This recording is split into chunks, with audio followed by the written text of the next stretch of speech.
Good morning, Cityside. Dom, I need some monitor, my darling. Check, check. Thank you. Good morning, Cityside. Happy Sunday to you. Take a nice deep breath. I'm going to open up service a little bit more contemplative, more of a soothing sensibility to get your Sunday morning started.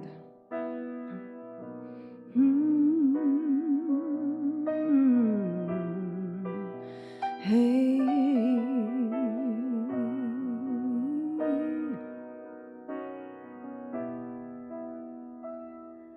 I send my love over the mountains. I send my love over the sea. I send my love into the heavens, and it returns to me. I send my love over the mountains. I send my love over the sea. I send my love into the heavens, and it returns to me. I send my joy. Sing with me. I send my joy over the mountains. I send my joy. I send my joy over the sea. I send my joy into the heavens, and it returns to me. We're going to sing that again. I send my joy. I send my joy over the mountains. I send my joy over the sea. I send my joy into the heavens, and it returns to me. Let's sing about love, people. I send my love over the mountains. I send my love, yes, over the sea. I send my love into the heavens, and it returns to me, and it returns to me.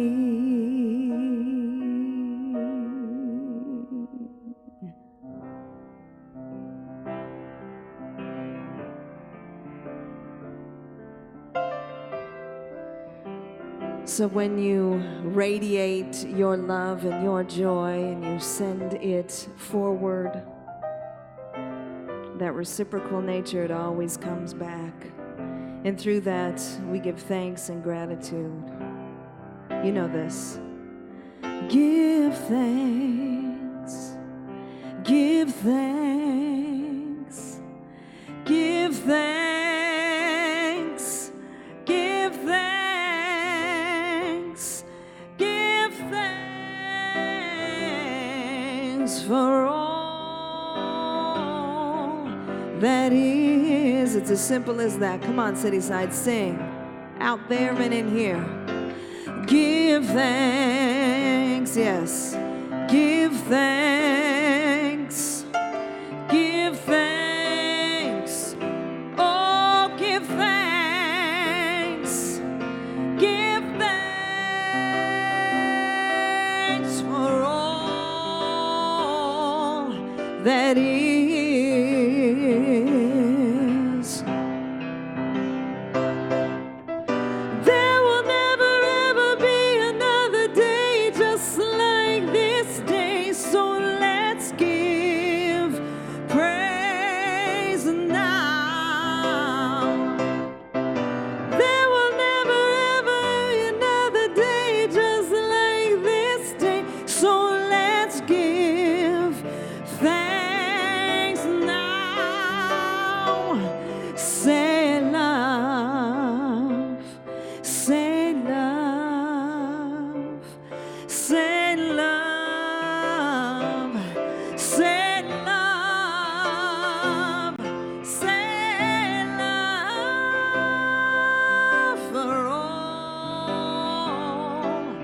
that is. Say love for all that is.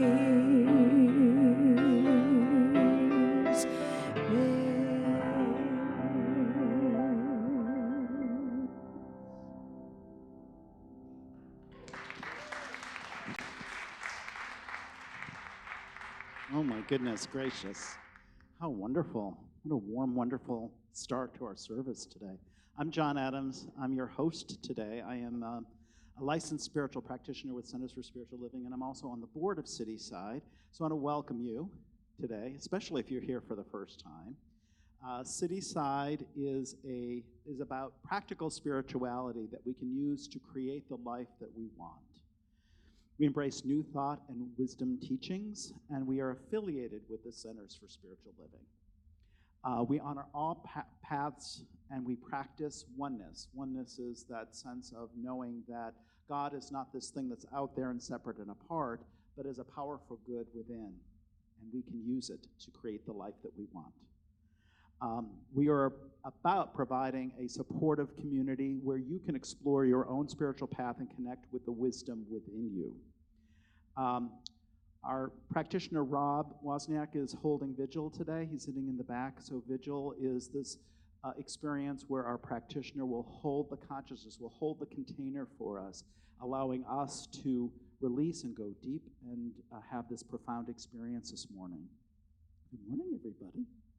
And so we speak our mission and vision aloud to really anchor it in our intention, anchor our intention in all that we do, particularly on our Sunday service. So in the flyer that you received as you came in are those words, and I just invite you to speak them aloud with me this morning. We envision an empowered community that is living in a world of unconditional love in action. Our mission is to create safe spaces to explore and deepen our faith, grow in spiritual relationship, and connect with our authentic nature.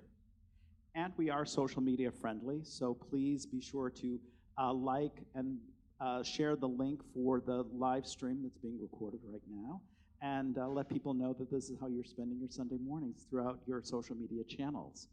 We like to get the word out to really grow and anchor our community and invite more people into our conversation. So today, January, our theme is Begin Again, and today Reverend Darrell is here in the house. I know. Everybody, including me, absolutely loves Reverend Darrell, so I'm glad you're here. Thank you for being here. And he is speaking to the power of voice and choice, and I think that one of the New Year's resolutions, I guess, for lack of a better way of saying it, or affirmations for 2020, for me is really claiming and knowing my power, letting my yes be yes and my no be no. So today I just invite you to, we do our little meet and greet where we get to say hello to somebody, maybe somebody you don't know this morning, and just connect, and we do an icebreaker question. So today the icebreaker question is, what am I saying yes to this year? Have at it.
If we can start to begin to find our seats again.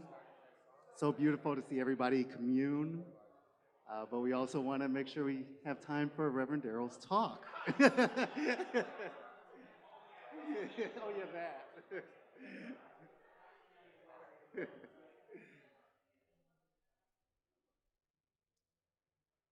Oh, I'd just like to take a second myself to kind of soak everybody in. It's just good to be able to see all your smiling faces here today.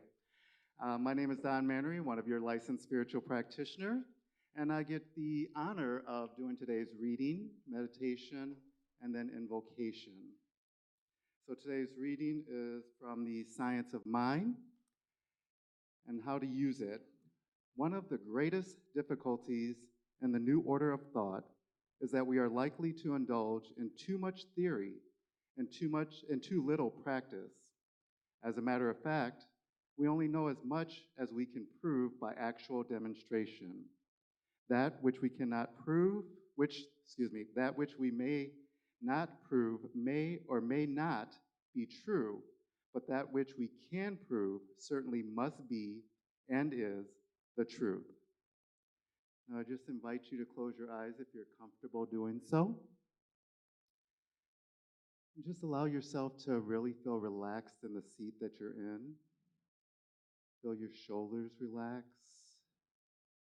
Feel your belly soften. Allow your feet to be comfortably on the floor. If any thoughts pop into your mind, just acknowledge them and just let them float away. Allow yourself the gift of being present here and now.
Gently bring your attention back into the room. You need to wiggle your toes, move your shoulders a little bit, get yourself present into your body as I speak our invocation. It is in this moment that I recognize that there is a power and presence that I know is good. This good is that divine wisdom that is within, as, and through all life. I know that I am one with this divine wisdom. I know that it flows through every cell of my being, activating me in every possible way. And it is from this place of oneness that I just speak a blessing on today's service, blessing all the hands and hearts that have come together to make this service possible, to all the musicians that share their lovely talents with us, for everyone that shows up today. I know that a seat was reserved especially for you, whether it be online or in the space here. And I'm just so grateful and know that Reverend Darrell is filled up today, that he shares his wisdom, his experience with us today, and that the exact thing that we need to hear is heard today. I just know that everything flows with an ease and grace, and I am so grateful for this. I know it to be true, and so it is.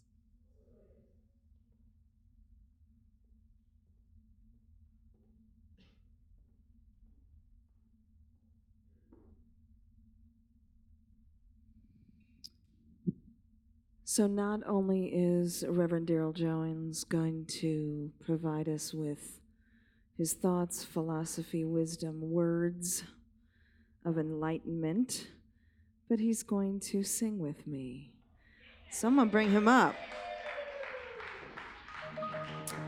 And for those of you who may or may not know, Darrell and or D is what I call Reverend Jones, and I have known each other for at least 20 years. And we started knowing each other he was in a band called the Josh Richter Band, who just happens to be my ex-husband. Don't worry, he's a dear friend of mine. We're cool. Hey, Josh, what's up? So, and happens to be one of his very, very close friends, and mine.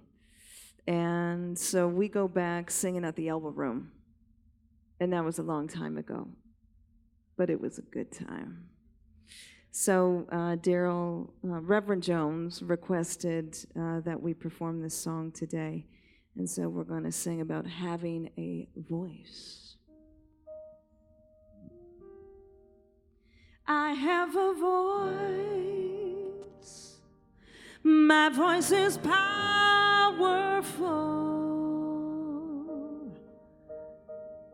My voice can change the world. I have a voice. My voice is powerful, say. My voice is powerful, yeah, yeah.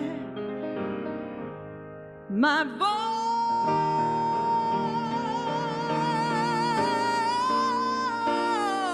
voice is powerful, and it can change. It will change the world. My voice will change the world, yes. Come on, put your hands together. I will open my eyes. I will not look away. I will use this gift I've been given every day. And I have a voice. My voice is powerful. My voice can change the world. I have a voice. My voice is powerful. My voice can change the world. Change the world.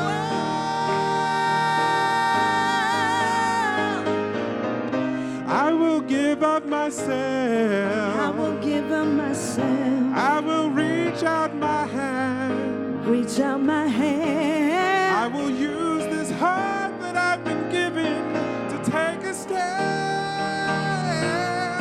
I have a voice. My voice is powerful. My voice can change the world. I have a voice. My voice is powerful. My voice can change the world. Change the world.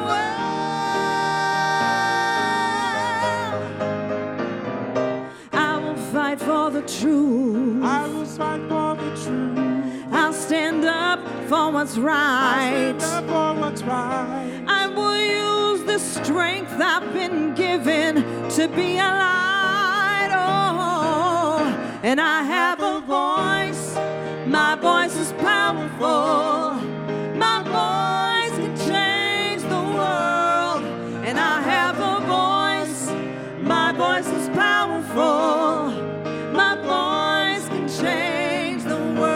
everybody.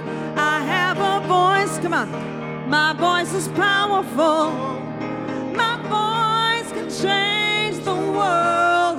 And I have a voice. My voice is powerful. My voice can change. Let's break this down. Break it down. I have a voice. My voice is powerful.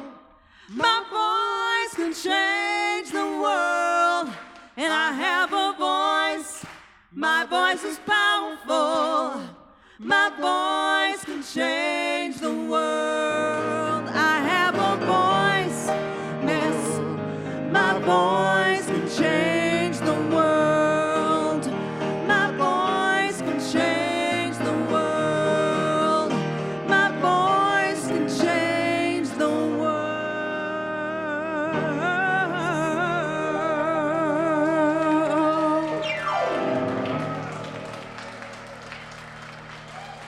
Let's hear it for the Cityside rock star. Reverend D. Jones, the Cityside rock star. You know, I'm glad that you said that, rock star. So, no. So to start, we're just going to jump right in. You have a voice. Your voice is powerful, and that voice can change your world. We don't have time for pleasantries. We got to get to the point, right? We got to jump right in, sis. Go deep, deep and wide. So you have a voice, and you have a choice in that voice. When I was a teenager going into college, I was a musician. I still am a musician, but that's what I was studying at the time. And I wanted to be a rock star, right? I grew up, I was an MTV kid. I wanted to have videos and bling and all that stuff. And I had this vision of playing in halls and stadiums and things like that. And I remember waking up one day in the middle of singing. So like I was awake, but there was a consciousness that had fallen asleep, if you can follow with me. And it was on a Sunday morning where I was in front of 300 people singing, and all of a sudden I realized I was living my word. I was a rock star. Now, was I on a video? Was I on MTV? No, but my voice was bringing something forward and experiencing something in a room of creativity, upliftment, and unfoldment. It looked different than I thought it was going to when I was 18, but it was still an expression of creativity, me standing up and expressing. So thank you for saying rock star, because I kind of forgot about that. Good morning, everybody. Good morning, live streamers, everyone out there in the ethers floating about, being digital and stuff. So the power of voice and choice. I love this beginning time of the year. Most centers for spiritual living, they don't all do it the same way, but generally the first 4 weeks of the year, there's this returning, right? Rebooting, coming back. Let's get connected to the power of principle again as we step into this year. Let's motivate it, let's activate it, let's embody it, let's be it, let's share it, let's grow it, let's expand it. And there's the rereading of the first 4 chapters of The Science of Mind. I am so grateful and lucky to have the chapter called How to Use It. How to use the science of your mind. How to use this law. I want you to think of the most powerful person you know. They could be alive, they could not be. Just really, really, really take that person in. Your attraction to them, your liking of them, your upliftment of them. Maybe even you pedestal them a little bit. What made them powerful in their work?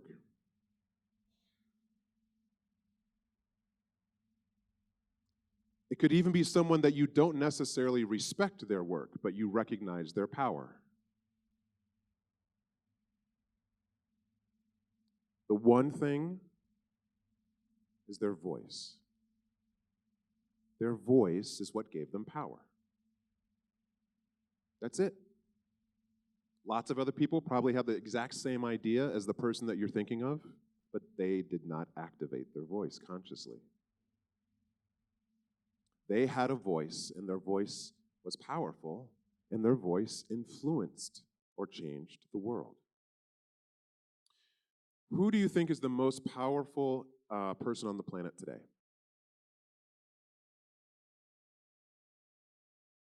You.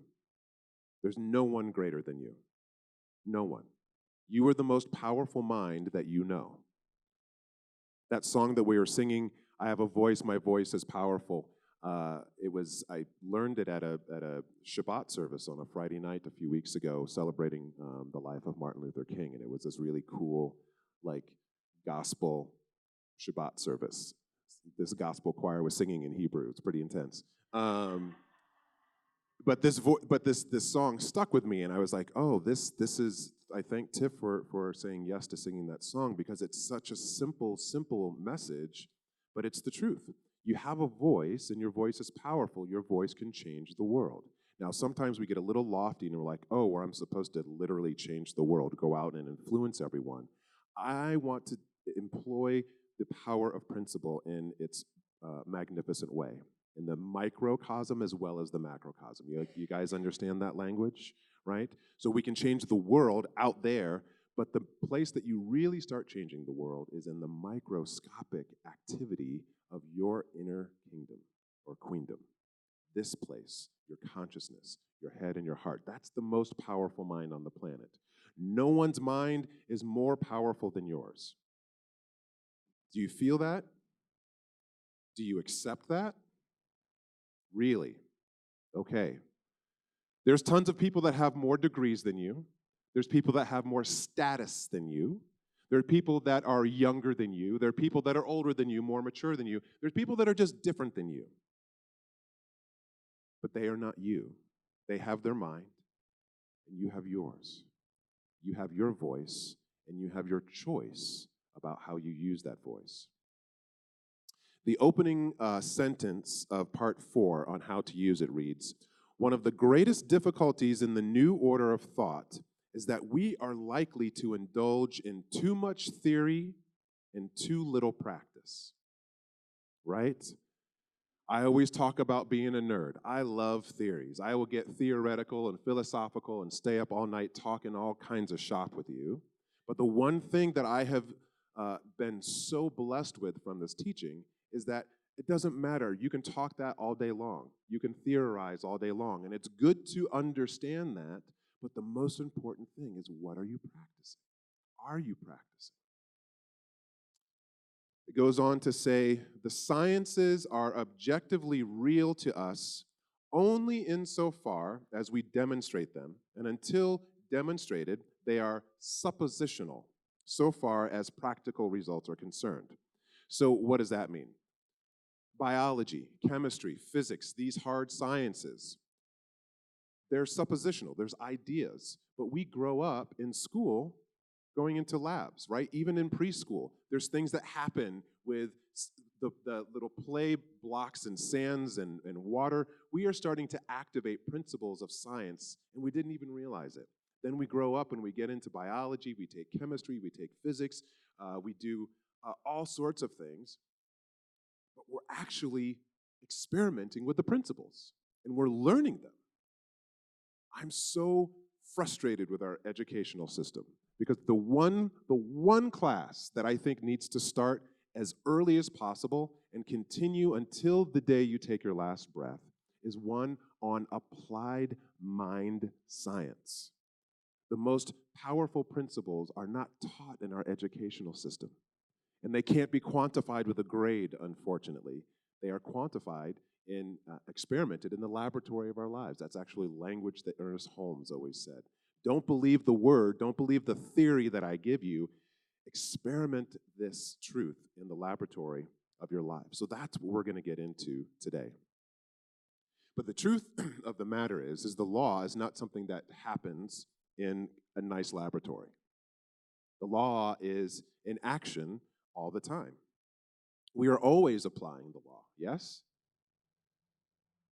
Most of us are doing it unconsciously throughout the day, though. We forget our connection to source and all that is. We get distracted by doubt, fear, worry, perceived lack and limitation. and insufficiency. Practitioners, we all are. Some of us have gone through specific training to become spiritual practitioners where we have we've been taught, we have really worked this thing and how to use it and taken it into the laboratory of our lives so that we can be of service, we can be of support to our loved ones around us. But we are all practitioners. We are all practicing this law. How many of you would say that there's areas in your life where the law isn't working? I'm raising my hand too. Or maybe the law isn't working the way you think it should. That's the truth. Hey, okay. This is living in the world of effect. The work of the conscious practitioner really is the effect.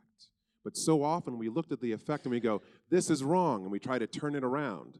This is still wrong, and we try to turn it around. And then we put some paint on it, and then we turn it upside down, and then we give it away to someone, and then we take it back. And we're just moving this thing around, the effect that's there. But how did the effect come? From the cause, from our thought, from our intention, from our word. Fancy for a moment the actual opening that could occur in your world and in your consciousness if you actually believed that the law can and does work for you, not only in the easy and the known areas, but also in the areas where you don't see the desired effect. What if the law is working there? The areas where I like to say, fall asleep at the wheel, so to speak, or we use the law unconsciously.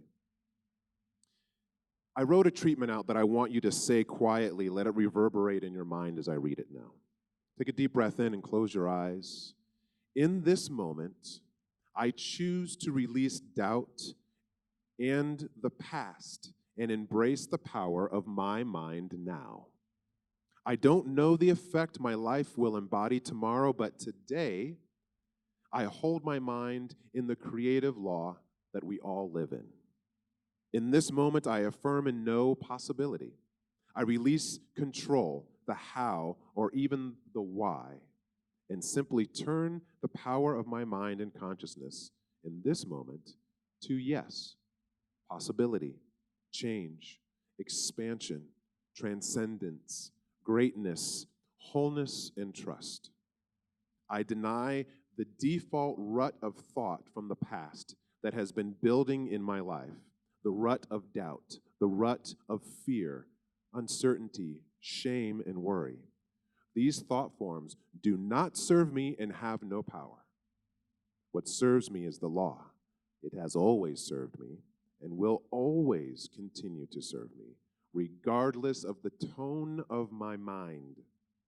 So I let it serve the tones which I know are harmonious and sweet.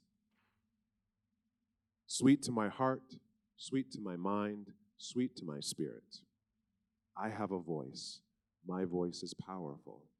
My voice can change the world. Ernest Holmes goes on later in this chapter to say, we do not put the power into the word, but we let the power of the law flow through it.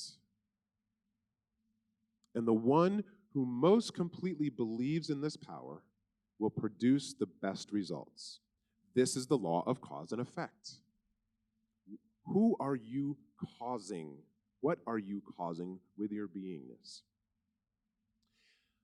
Many of you know that my father is going through some pretty serious struggles with cancer in his body. And he is an amazing practitioner of consciousness. Chemo's no longer working, and the doctor said, okay, so we can either just manage your symptoms, or there's an experimental immunotherapy that we could try. Maybe there's 10 to 20%, I don't know. Without hesitation, my father said, let's do the therapy. He doesn't know the effect that's going to happen, but in that moment, the causation that was happening, he said yes to possibility. I had the opportunity to sit and read some devotional books to him that someone had given, and he was just too tired to read. And I said, well, how about I read with you? And just to sum up this book, it was talking about how to be in relationship to health, how to be in relationship to wealth, how to be in relationship to anything in your life. And it was written by this minister, and he said, I left my church because I was done preaching on Sunday. There was nothing else I could say around talking untruths, talking lies to ourselves. Most of them are very quiet in the background of our mind. And he said, you need to speak directly to the thing that is there. How many of you have received prayer by a practitioner? Good. Keep doing that. How many of you love having community that supports you in prayer, reminds you of your truth? Good. Keep doing that. What's the most important mind on the planet? Yours. Don't forget to give it attention. Don't forget to speak words unto it and through it that are powerful. Many times we say a spiritual mind treatment or prayer, and then we go into our day and it seems as if the prayer is unanswered or unfulfilled, right? Anyone ever experienced that before? Okay. Anyone experiencing that right now? Okay, just kidding. When this happens, this is good information. It's great information for your life and for your consciousness. Most of the time, we use the fact that a prayer is unanswered to try to find something wrong with us. No, just use it as data. Let it point back to cause. If the effect in your life is not matching the word that you speak, leave the effect and come back to the cause. Does that make sense? This is a law of cause and effect. Spiritual mind treatment and prayer, we are in a heightened state of oneness, right? That's why in the beginning of any treatment, we unify with the laws, with the word, with God, with these principles, engaging the law and the science of mind consciously, intentionally. But the law doesn't take a break. As soon as we are done with our treatment and we say, and so it is, the law continues to act upon which flows through your awareness. It is acting upon all of our words, all of our thoughts, all of our beliefs, the ones that we speak out loud and the ones that are quietly within ourselves. Most of us engage in some sort of prayer, yes? Keep doing that. Don't stop those practices. But here's the challenge that I offer for you this year. Explore your non-spiritual or unconnected moments. Most of the time we want to run away from that. That's where you get some really powerful information about yourself. Explore those non-spiritual moments. In meditation, you know, I teach meditation all the time, every day. I teach it in corporate settings. I teach it in at chill meditation and massage and formal studio classes. I go into communities like this.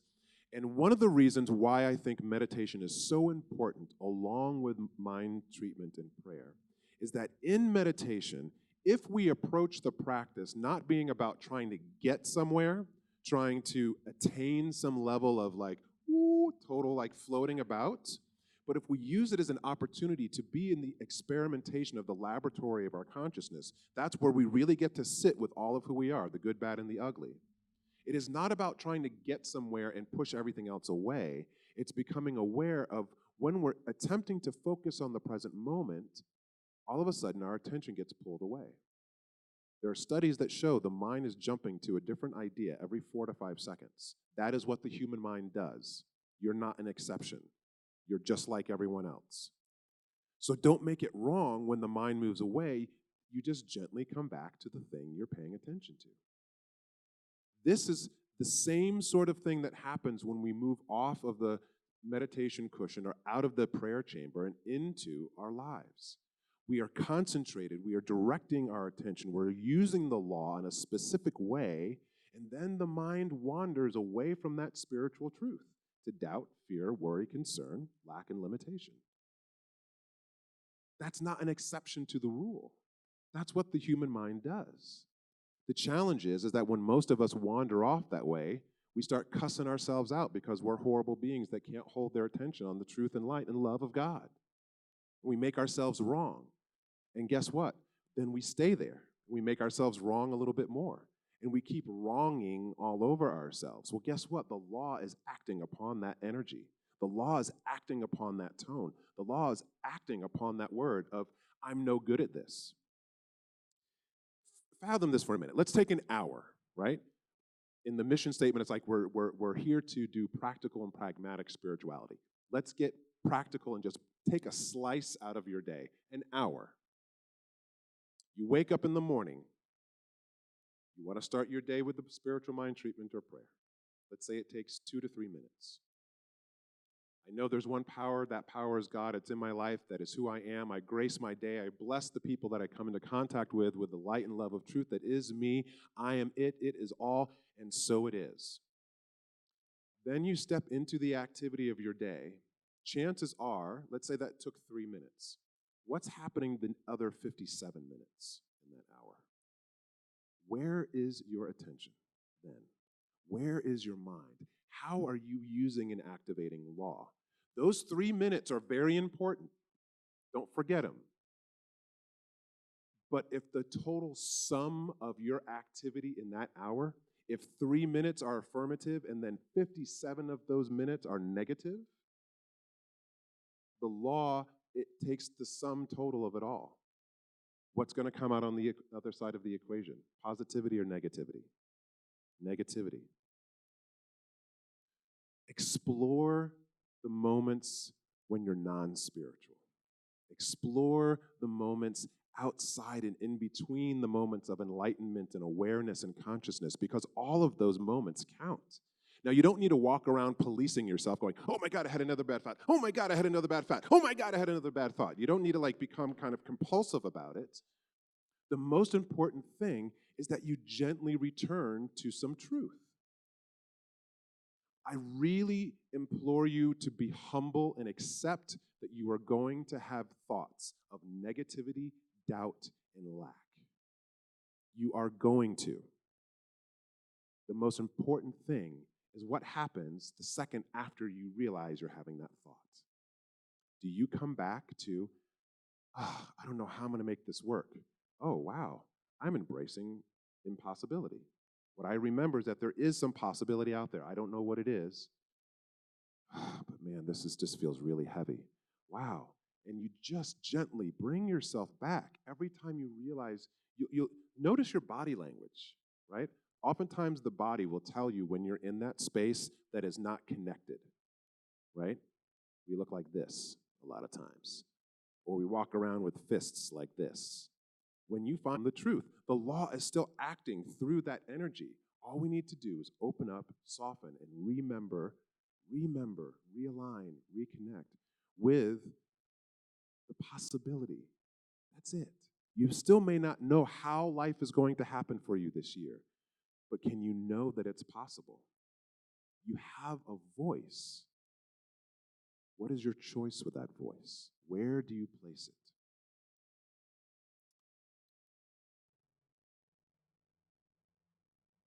Last quote from Mr. Holmes. We should work not with anxiety, but with expectancy. Not coercion, but with conviction. Not through compulsion, but in a state of conscious recognition and receptivity. We do not have to drive or push, but we must accept and believe. We do not have to drive or push. We must accept or believe. Any type A's in the house? AKA drivers and pushers, right? There's nothing wrong with that. But notice when you're driving and pushing, gets into a space of control that's super, super tight. That might have some anger and resentment behind it. That's not right or wrong, but is that the energy that we want the law acting upon? Can we switch back to being receptive and available to the possibility? We speak words, and those words are powerful. That is our voice. That is our choice.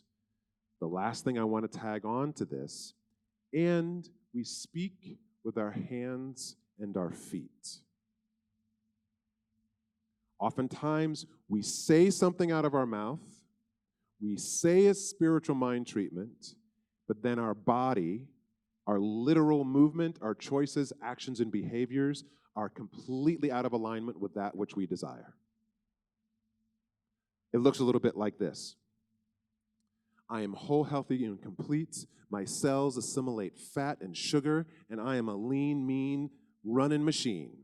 And then I walk over to the pantry, and I open up and pull out a bag of potato chips. It seems silly, but we do this, yes? That action is still employing the law. We are activating things there. So be aware in these non-spiritual moments. There's the ones that we have in our mind, but then there's also the ones that are literally in our expression, the choices and the behaviors that we embrace throughout our day. Your voice moves through your mind. Your voice crosses over the lips, but your hands and your feet speak as well in your movement. Let's close with a treatment.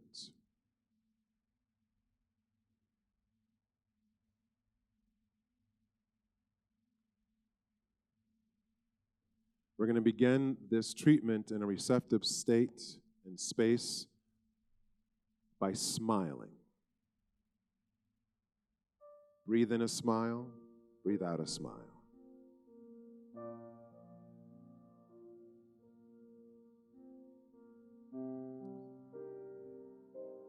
Connect to whatever word feels good today. A quality of light, peace, hope, expectancy, sufficiency, enoughness. Whatever it is for you, connect to that word. Take a deep breath in, and I want you to speak it out loud. 1, 2, 3, say it. Take a deep breath in and say that word again. Take a deep breath in and say that word with conviction. You have a voice. Your voice is powerful. If you are ready to change your world this year, speak with conviction, with dedication, and with affirmation. What I recognize in this moment is that we are all powerful practitioners of truth that are employing the law consciously and unconsciously at all times. But here and right now, by the power of our collective intent, we move into a space of greater consciousness, greater alignment with the power of our voice, and we activate it this year to change our world. To change our world. I have a voice. That voice sings peace. That voice feels whole in my soul. In my soul.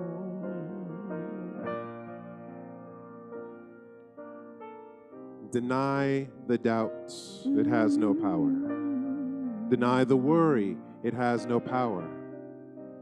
The most powerful word is your choice, your attention, your awareness, and we rest it in trust and in truth that the law is acting upon the desire of our heart, here and now and forevermore.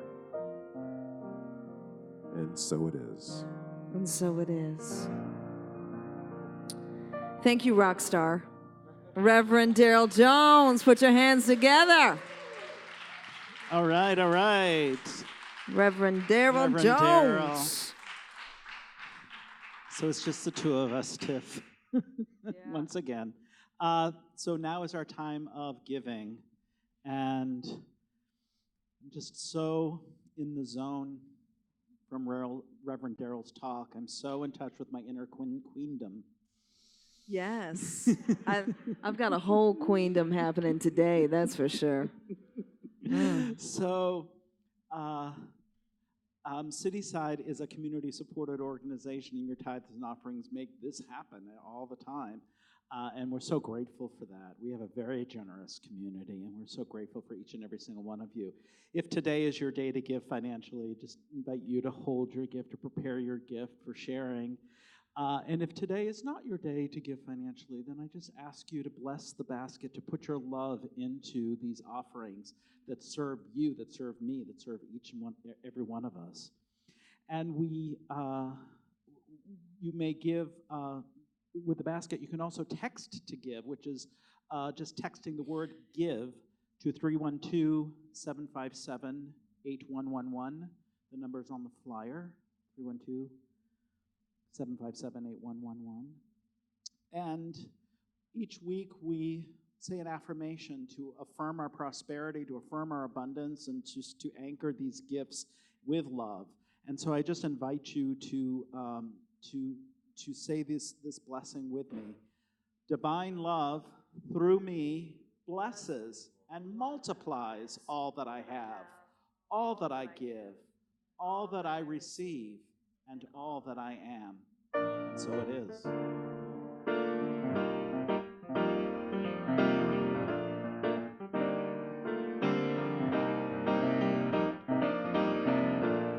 It's like a diamond ring, it's a precious thing, and we never wanna lose it. Oh, it's like a favorite song that I love to sing. Every time that we hear the music say yes, I said we're in this love together. We got the kind that lasts forever. You know it's this. Hey,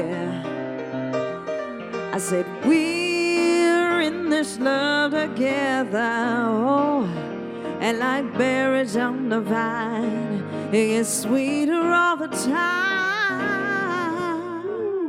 Sweeter, baby. Thank you so much for your love and giving from that sense of abundance, from your own inner knowing of abundance. And we just are so grateful for all your tithes and gifts and for your presence and your consciousness. So now is our time for announcements. So I'm going to turn it over to E.T. to share what's going on. Good morning, I'm Eric Todd Rushing, and I serve as Sunday Director here at Cityside. If you are here for the first time, we want to welcome you. Thank you for blessing us with your presence. If you stop by the welcome table outside, fill out one of these cards. We would love to stay connected with you. If you've been coming for a while and you're curious about membership, that information is also at the welcome table. Next week, we kick off our February theme, a new frame for relationships. So that can go in a lot of directions. So come and see what direction Reverend Amy is going to take us next week. I was having a phone date with my gal pal, Louise Weldon, who now lives in Kentucky. Yay. And she said to me this week, E.T., the Peace Troubadour is coming. And I said, Louise, what does that mean? And she said, the Peace Troubadour, James Twyman. Why didn't you tell me he was going to be there? And I said, well, I didn't realize it was such a big deal. So next week, we have a very big deal going on. At 2 p.m., James Twyman is going to have his one-man show, Brother, Sun, Sister, Moon. It's a musical telling of the life of St. Francis. So next week would be a great day to bring a friend, grab lunch in between, and come back at 2 p.m. Tickets are available online and will be available here as well. Classes continue. If you were thinking about joining the Meditation is More Than You Think class, and you didn't, you have an extra week. There's not actually going to be class this week, so you can join in on February 5th when it resumes. This is a CSL core curriculum class, so if you are thinking about the practitioner program, this is a great place to get on board. And then on January 27th, the book study with John begins, and that is a study of Pema Chandran's Welcoming the Unwelcome, Wholehearted Living in a Broken-Hearted World. And this is an online offering, so you can do it from the comfort of your own home. We want to thank all the people who helped to prepare this service today. A special thanks to Lucy Witt, who is hosting our hospitality area. And what is true, yeah, give her a big round of applause. Because what's true is Lucy is our hospitality team. And we think that hospitality is really important because in urban communities, we don't share the same grocery stores. We don't take our kids to school in the same place. We don't share the same neighborhoods. So sometimes it can be a challenge to get to know people. And so we think it's important and we want to have it. And we don't want one or two people to feel like, oh my gosh, I have to do it or it's not going to get done. So if you are interested in joining the hospitality team or helping the setup or welcome team, what occurs every Sunday is really simple. It's a setting up of a few things. It just goes a lot quicker if there's 3 or 4 people instead of 1 or 2. So come see me afterwards and I can get you connected to that. And finally, don't leave with anything heavy on your heart. Practitioners will be offering prayer at the back corner. There are prayer forms to fill out if you want to put in a written request. Practitioners will pray over it for 2 weeks. We ask the rest of you to just move on out to the hospitality hallway and get to know one another, be loud and have a good time, and we'll transition this room to prayer. Thank you so much. Have a blessed week. All right, Cityside, let's stand. Oh, let's stretch it out. It's still Sunday morning. So just as Reverend D said, hands and feet, body get grounded. It's about your voice, it's about your choice. And there's a dog on stage with me. This is new. And I said, back when I had a little, I thought that I needed a lot. That's right, come on. A little was overrated, but a lot was a little too complicated. See, 0 didn't satisfy me. A million didn't make me happy. That's when I learned the lesson that it's all about your perceptions. Hey, are you a popper or a rock star? So you act, so you feel, baby, do you? So you are. It ain't about the size of your car. It's about the size of the faith in your heart. If there's hope, it doesn't cost a thing to smile. You don't have to pay to laugh. You better thank God for that. What? There's hope. It doesn't cost a thing to smile. You don't have to pay to laugh. You better thank God for that. There's hope. Off in the back country of Brazil, I met a young brother that made me feel that I could accomplish anything. You see, just like me, he wanted to sing. He had no windows and no doors. He lived a simple life and was extremely poor. On top of all that, he had no eyesight, but that didn't keep him from seeing the light. He said, what's it like in the USA? All I did was complain. Living here is paradise. He said, paradise is in your mind. And I said, there's hope. It doesn't cost a thing to smile. You don't have to pay to laugh. You better thank God for that. Sing, Cityside, what? There's hope, what? It doesn't cost a thing to smile. You don't have to pay to laugh. You better thank God for that. I'm going to sing this 2 more times with you. There's hope. It doesn't cost a thing to smile. You don't have to pay to laugh. You better thank God for that. One more time. There's hope. It doesn't cost a thing to smile. You don't have to pay to laugh. You better thank God for that. I said, there's hope. Happy Sunday. We will see you next week.